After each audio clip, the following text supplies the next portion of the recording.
Bienvenue à la chaîne Astroop OSPPT.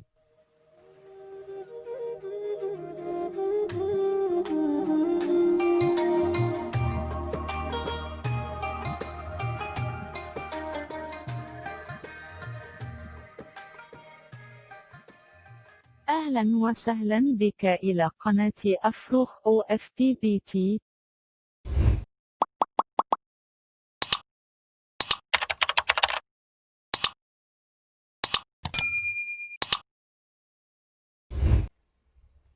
Bonjour tout le monde. Aujourd'hui, nous allons passer à la correction d'un premier exemple du tableau de financement.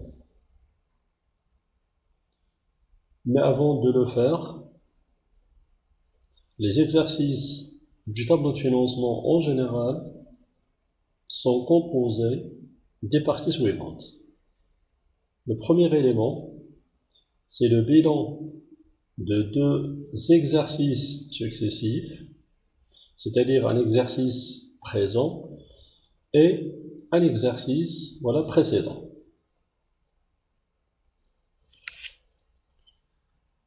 Pour la partie active, il se compose généralement de trois colonnes. La colonne de ce qu'on appelle les valeurs brutes, la colonne des amortissements et des provisions, et la colonne des valeurs nettes, c'est-à-dire les valeurs brutes moins soit les amortissements, soit les provisions. Clair? Cela donne la valeur nette. Voilà pour cet exemple. Donc vous avez ici donc les trois colonnes pour l'exercice 2007 et trois colonnes pour l'exercice précédent, c'est-à-dire l'exercice 2006. Et donc, vous allez remarquer ici que voilà, cela est développé pour les différentes classes de cette partie active de ce bilan. Voilà donc c'est pour le bilan actif. Pour la partie passive, alors vous avez seulement deux colonnes. La première c'est pour l'exercice actuel et la deuxième colonne c'est pour l'exercice précédent.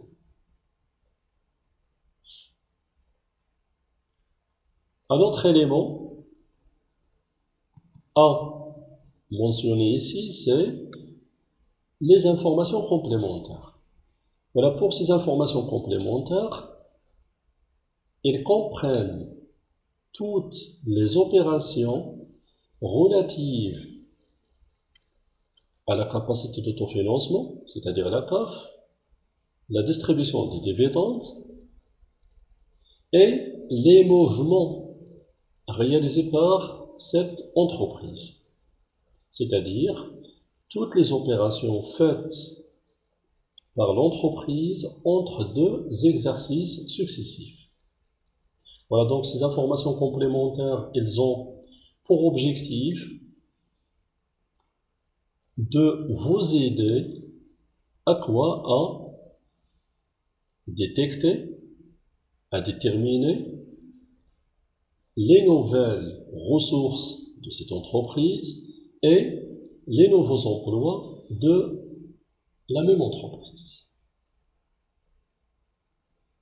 Voilà donc, ce sont les différentes parties d'un exercice du tableau de financement.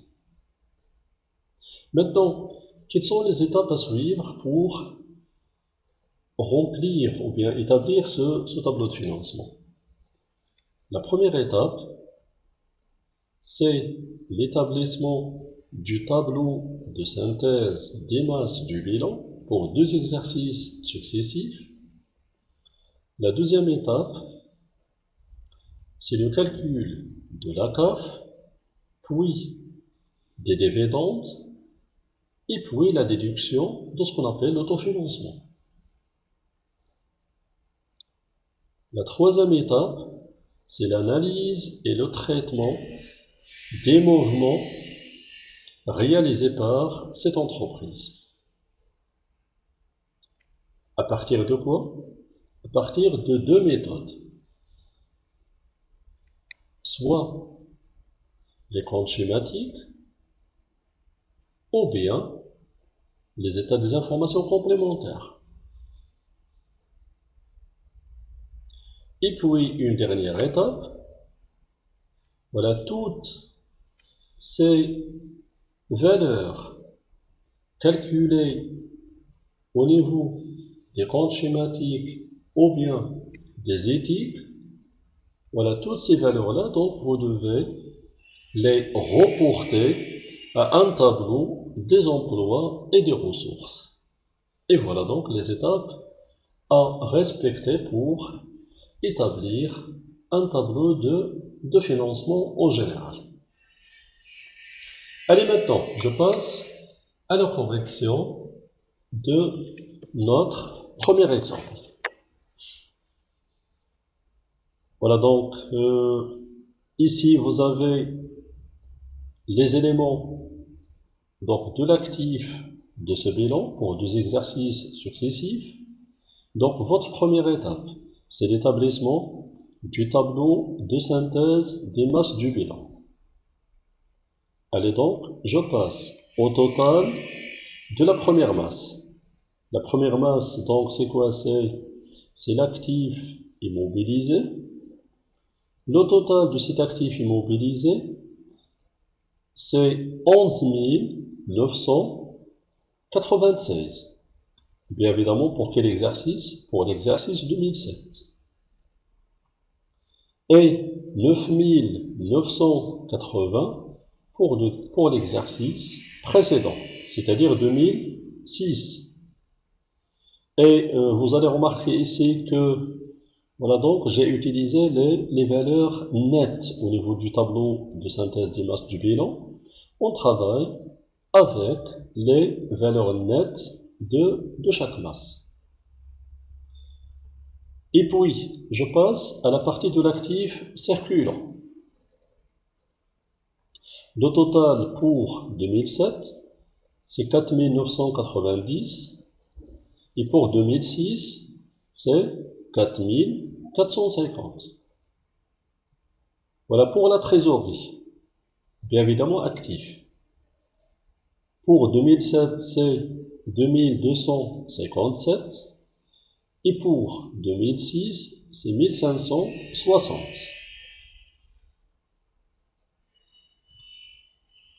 Donc, tous ces éléments-là, voilà,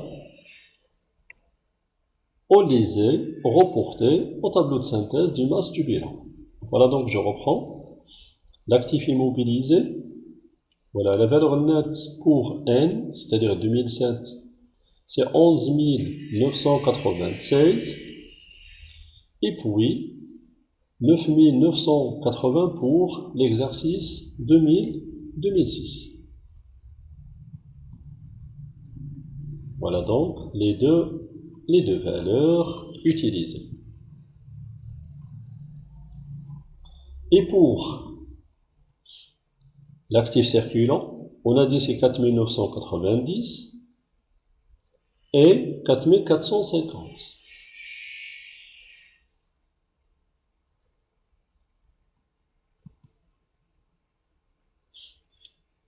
Et bien évidemment pour la trésorerie nette, c'est pour chaque exercice, c'est quoi? C'est la trésorerie active moins la trésorerie passive. Voilà, donc je passe à la partie passive. Pour le financement permanent, 2007, le total c'est 13 238. Voilà, la voilà donc, 13 238. Pour 2006, c'est 8 280. 8 280. Maintenant, pour le passif circulant, Le total de 2007, c'est 6005. Voilà donc, 6005. Et pour 2006, c'est 7710. Donc c'est 7710. Je passe à la trésorerie passive. Voilà, donc vous avez un total nul, c'est 0, 0. Donc la trésorerie nette pour 2007, c'est la trésorerie active de 2007, moins la trésorerie passive de 2007. Pour la trésorerie donc active, c'est 2257. Et la trésorerie passive, c'est 0. Donc c'est 2257. Et voilà donc ici. Donc je reprends. Voilà. La trésorerie nette de 2007, c'est 2257 moins 0. Ça donne 2257. Voilà. Le résultat va donc être reporté à cette case de la trésorerie nette pour 2007, ou bien pour l'exercice N. Voilà pour le cas de 2006. La trésorerie nette, la trésorerie active, c'est 1560. Au niveau du passif, c'est 0. Et donc la différence, c'est 1560 moins 0. Ça donne 1560. Et voilà donc cette valeur. Nous allons la reporter à la case de la trésorerie nette pour 2006, ou bien pour l'exercice N-1, c'est-à-dire l'exercice précédent. Maintenant, je passe à la variation de chaque élément. Donc on a dit votre première étape, c'est le calcul du total de chaque masse du bilan pour les deux exercices. Et puis, la deuxième étape, c'est le calcul de la différence entre ces deux éléments. Si je commence par le financement permanent, voilà, vous l'avez ici, à la première ligne du tableau de synthèse des masses du bilan. Voilà, 13 238 moins 8 280. Cette différence, elle est positive. Et d'ailleurs, le financement permanent, c'est normalement une ressource.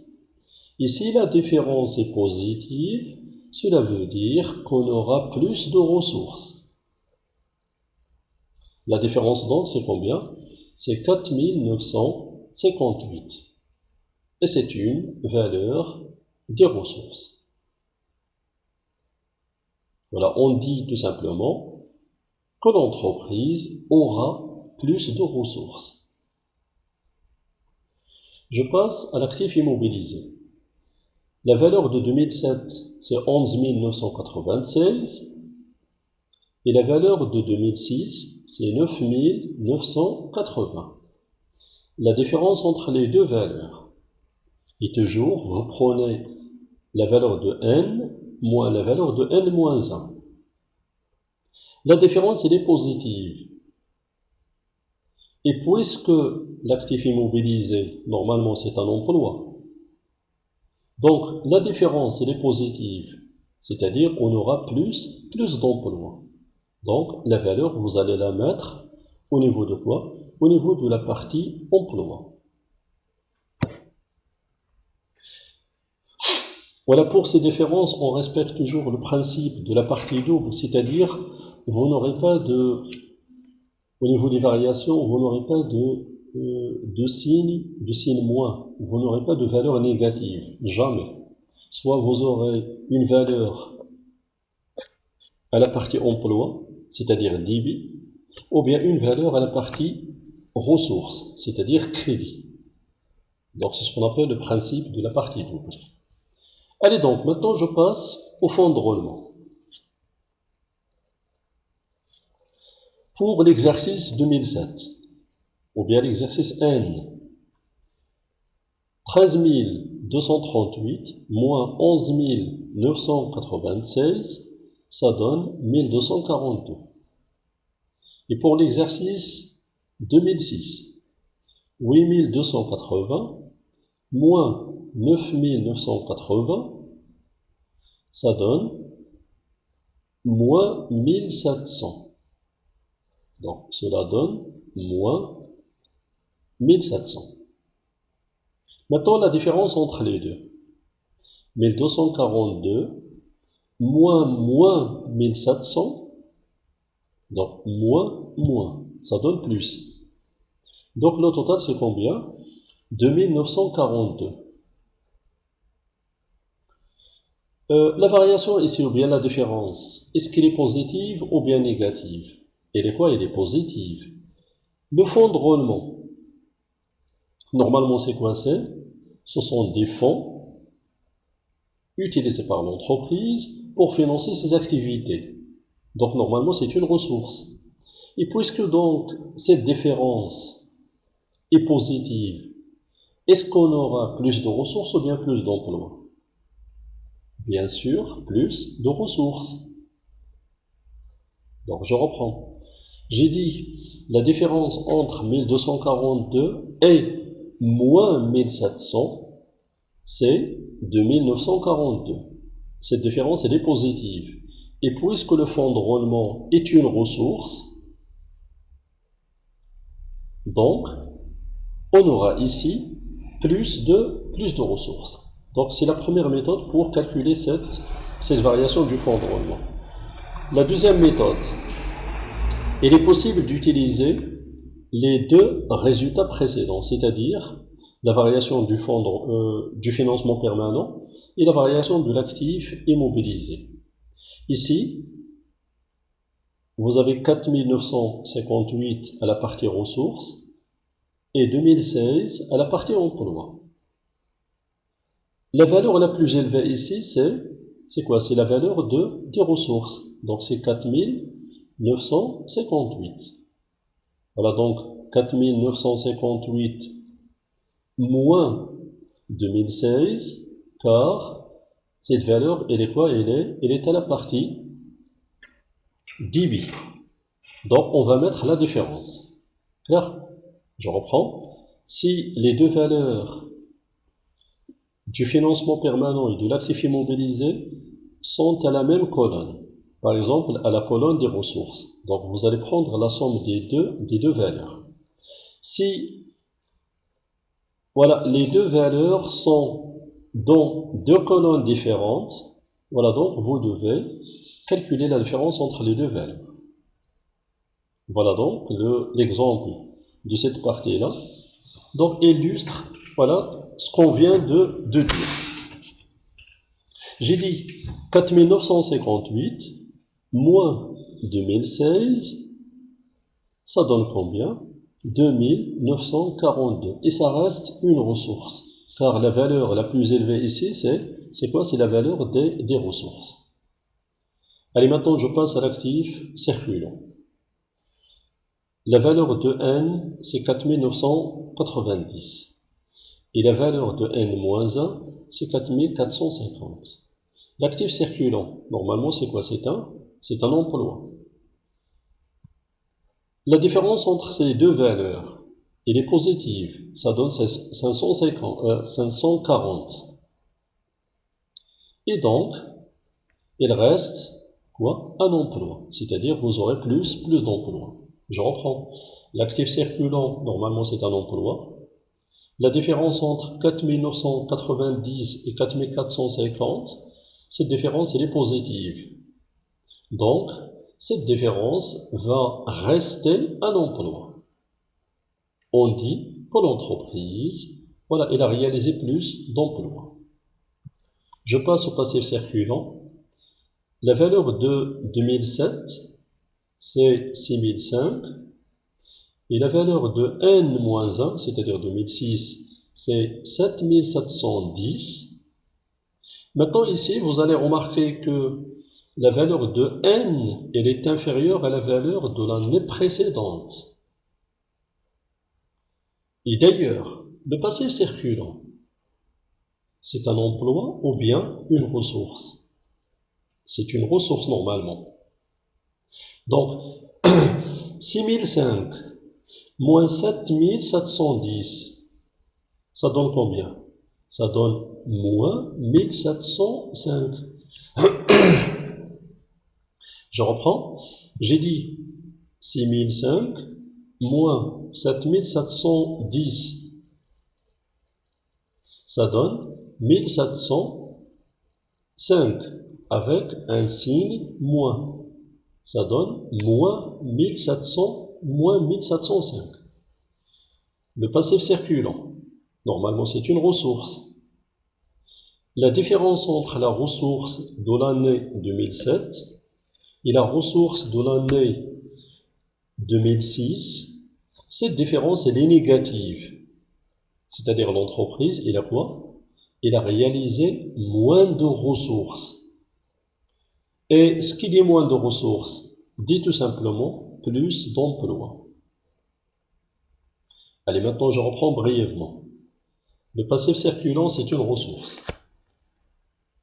La valeur de n, c'est 6005.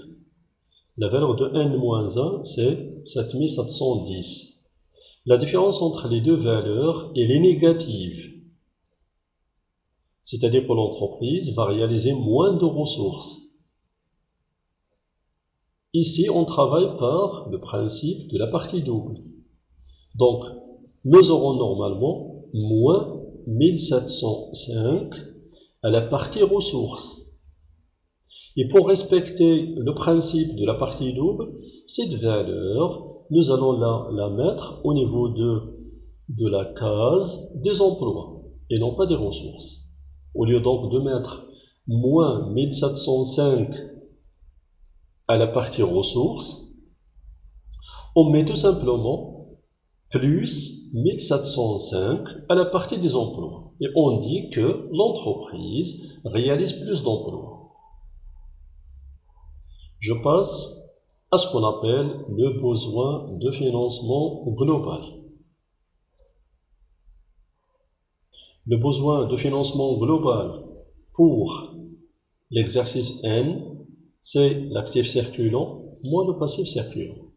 Donc vous aurez 4990 moins 6005. Ça donne moins 1015. Et pour 2006, c'est 4450 moins 7710. C'est moins 3260. Maintenant, la différence entre les deux valeurs du besoin de financement global. Moins 1015, moins 3260, c'est-à-dire plus 3260. Cette valeur, elle est positive. Donc, moins 1015, moins 3260, ça donne 2245. Le besoin de financement global, c'est un besoin. Donc, c'est quoi? C'est un emploi. Et la différence entre la valeur actuelle et la valeur précédente, cette différence, elle est positive. Donc, on aura quoi? On aura plus d'emplois. La valeur donc, elle est quoi? Elle est positive et nous allons la mettre parmi les éléments de quoi? Des emplois. Si on utilise la variation de l'actif circulant et la variation du passif circulant. Ici, les deux valeurs, ils sont quoi? Ils sont à la partie des emplois. 540 et 1705, les deux valeurs, ce sont des emplois.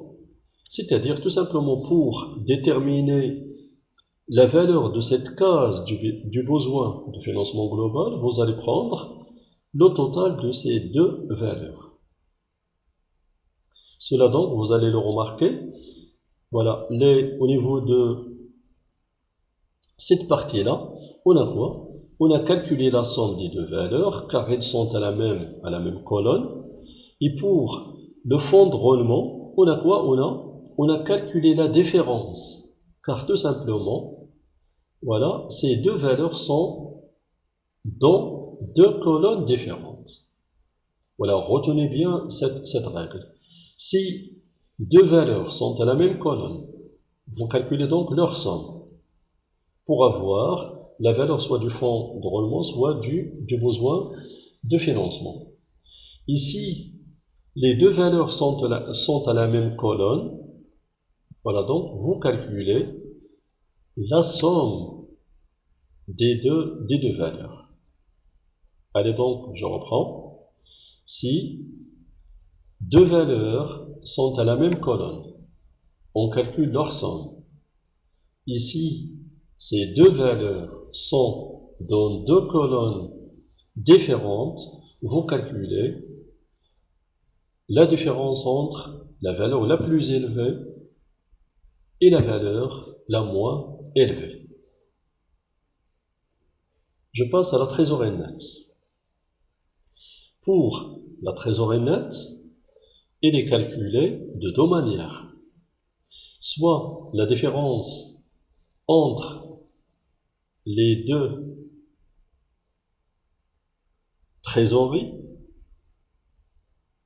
on l'a déjà fait, donc la trésorerie active moins la trésorerie passive pour 2007, la trésorerie active moins la trésorerie passive pour 2006. Voilà donc les deux valeurs.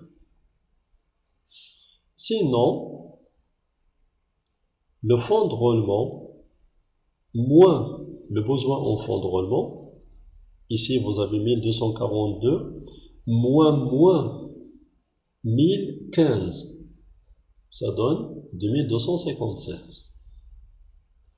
Et pour l'exercice 2006, moins 1700, moins 3260. Et ça donne 1560. Ce sont donc les deux méthodes pour calculer la trésorerie nette pour chaque exercice. Maintenant, je passe à la variation. La trésorerie nette de 2007, c'est 2257. Et la trésorerie nette de 2006, c'est 1560. La différence, c'est 197. Cette différence, elle est positive.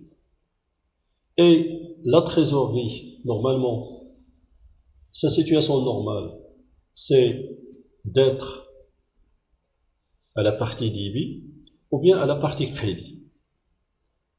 Donc c'est la partie débit. Donc c'est quoi? C'est normalement un emploi. Cette variation, à votre avis, est-ce qu'elle est positive ou bien négative? 2257 moins 1760. Moins 1560. Cette différence, elle est positive. Donc, tout simplement, cette variation, elle va rester dans la partie emploi. Donc, puisque la différence est positive, on dit que l'entreprise réalise plus d'emplois. Donc, c'est combien? C'est 197. Donc, c'est la première méthode pour calculer la différence. La deuxième méthode, le fonds de roulement. Vous avez ici 2942. Et d'ailleurs, c'est quoi? C'est une valeur positive. Donc, c'est une ressource. Le besoin de financement, c'est 2245. C'est quoi? C'est un emploi. La première valeur est une ressource. La deuxième valeur, c'est un emploi.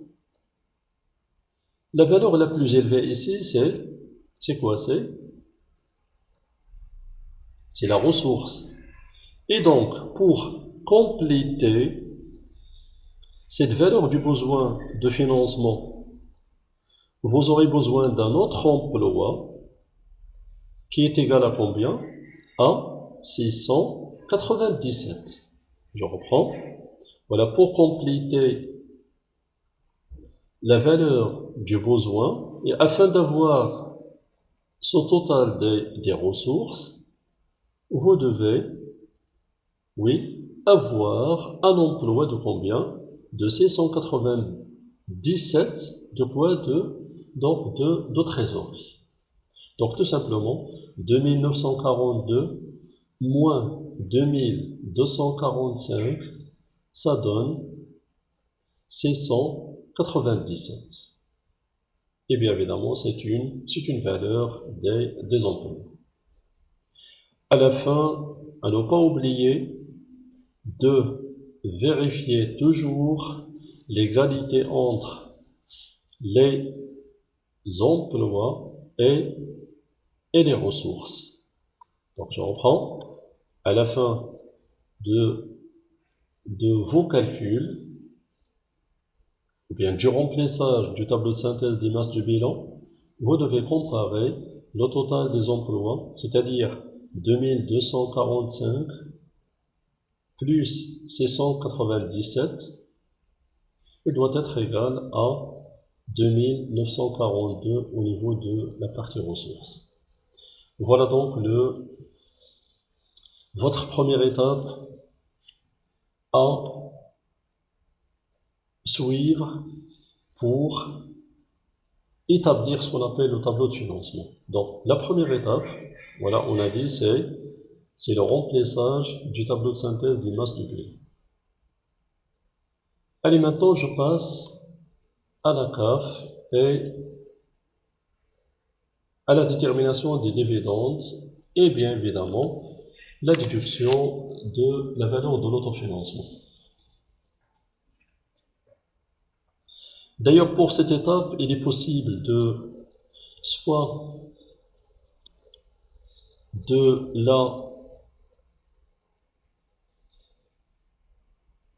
la laisser jusqu'à l'avant-dernière étape, c'est-à-dire avant le remplissage de ce qu'on appelle le tableau des emplois et des ressources, soit il est possible de calculer ces éléments au début de l'exercice. Voilà, je reprends le calcul de la CAF et des dividendes et de l'autofinancement. Il est possible de le faire après le tableau de synthèse des masses du bilan, soit avant le remplissage du tableau des emplois et des ressources. Donc les deux méthodes sont correctes. Voilà, concernant la CAF. Ici, au niveau des informations complémentaires, voilà, vous allez remarquer que la valeur de la CAF est donnée. Voilà, donc vous n'avez pas besoin de la calculer. Donc c'est 1 347 000 dirhams. Et ici, pour simplifier, voilà, nous avons déjà exclu les trois zéros des 10 milliers. Donc c'est 1347 ou bien 1 347 000. Donc c'est la valeur de ce qu'on appelle la CAF. Maintenant pour les dividendes. Voilà, pour les dividendes, ils sont calculés de la manière suivante. Vous avez ici le résultat net de l'exercice N-1 de l'exercice précédent, c'est combien? C'est 600. Voilà, donc je reprends les éléments du passif. Voilà, le résultat net de l'exercice N-1. C'est combien? C'est 600. Et puis, les réserves de N-1, la réserve de n moins 1. Voilà, vous avez donc 440 plus 260. 440 plus 260. Ça donne combien? Ça donne 700. Et puis, le report à nouveau de l'exercice précédent. Le report à nouveau de l'exercice précédent, c'est 70. Voilà donc c'est pour la partie du débit. Tout simplement ici, voilà, qu'est-ce qu'on a fait? On a quoi? On a annulé les éléments de l'année précédente. Maintenant, je vais les remplacer par les éléments de l'année présente. Je commence par les réserves. Et d'ailleurs, le résultat de l'année en cours, donc nous n'allons pas l'utiliser. Car tout simplement, les dividendes, voilà, on l'a déjà vu au niveau de l'état de solde gestion, on a dit que les dividendes de chaque année, ils doivent être déclarés à la fin de l'année. Clair? Ils vont être déplacés à la classe 4 pour les distribuer, ou bien pour les payer l'année prochaine. Voilà, donc c'est le principe donc respecté dans ce compte schématique des dividendes. Voilà, vous avez ici l'annulation de quoi? Du résultat net de l'exercice précédent. C'est-à-dire, ces dividendes, ils vont être calculés sur la base de quoi? De l'exercice précédent. Allez donc, je passe à la suite.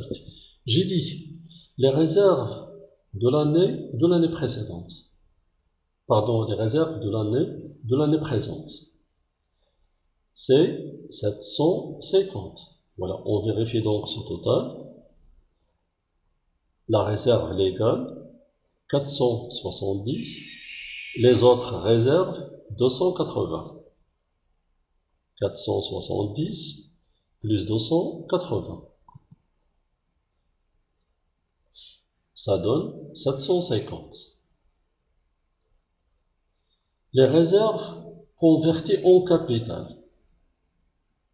Voilà, au niveau de l'activité de l'entreprise, il est possible de prendre une partie des réserves et la convertir en capital.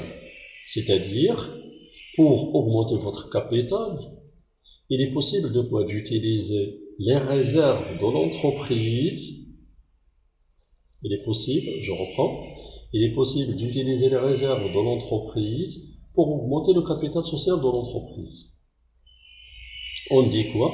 Une partie de ces réserves sont, ou bien, est convertie en capital. Dans notre exercice, vous allez passer aux informations complémentaires et, voilà, vérifier si on a des réserves converties ou bien incorporées au capital ou non. Voilà, donc ici vous avez l'augmentation du capital a été faite par compensation des dettes. Donc, les réserves, elles ne sont pas converties en capital. Et c'est pour cela, donc, vous avez ici, la partie des réserves converties en capital, c'est 0. L'élément suivant, c'est le report à nouveau de n, de l'exercice actuel. Voilà, le report à nouveau de l'exercice actuel, c'est 40. Voilà donc la valeur de 40. Et maintenant, vous allez solder votre compte des dividendes. Voilà pour le solde. Il est égal à quoi? Les éléments du débit moins ces 3 éléments du crédit. Donc, pour solder ce compte, il vous reste combien? Voilà, il vous faut 580 de différence. C'est la valeur de ce qu'on appelle les dividendes. Donc je reprends. On essaye de compléter le compte schématique des dividendes de la manière suivante. Les éléments de la partie débit moins les éléments de la partie crédit. Donc il vous reste un solde à la fin de l'opération. Ce solde, c'est ce qu'on appelle les dividendes. Si vous voulez utiliser la formule du calcul des dividendes, voilà, vous allez mettre tout simplement les dividendes, leur valeur est égale à quoi? Au résultat de l'exercice précédent, plus les réserves de l'exercice précédent, moins les réserves de l'exercice actuel, moins les réserves converties en capital, plus le report à nouveau de l'exercice précédent, moins le report à nouveau de l'exercice présent. Tout simplement, c'est 100 plus 700, moins 750, moins 0, plus 70, moins 40. C'est le même résultat, donc c'est 500, 580. D'ailleurs, les deux méthodes sont correctes. Soit vous travaillez par un compte schématique, sinon, voilà, vous utilisez cette formule du calcul des dividendes. Donc, la valeur de 580, nous allons la reporter au tableau du calcul de la CAF et à déduire de la valeur de la CAF pour nous donner 767 de quoi? D'autofinancement. Je reprends.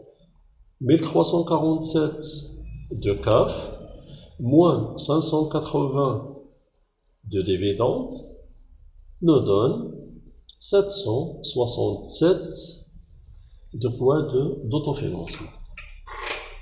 Et donc ce sont les étapes à suivre pour déterminer la valeur de la CAF, des dividendes et de l'autofinancement. Voilà, j'ai déjà dit que dans cet exercice, la CAF, elle est déjà donnée. Clair? Donc vous n'allez pas la calculer.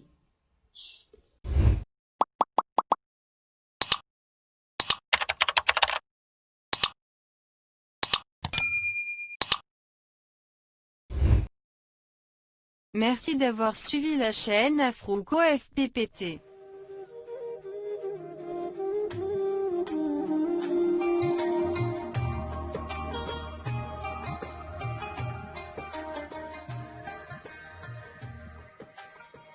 شكرا لكم على متابعة قناة أفروخ OFPPT.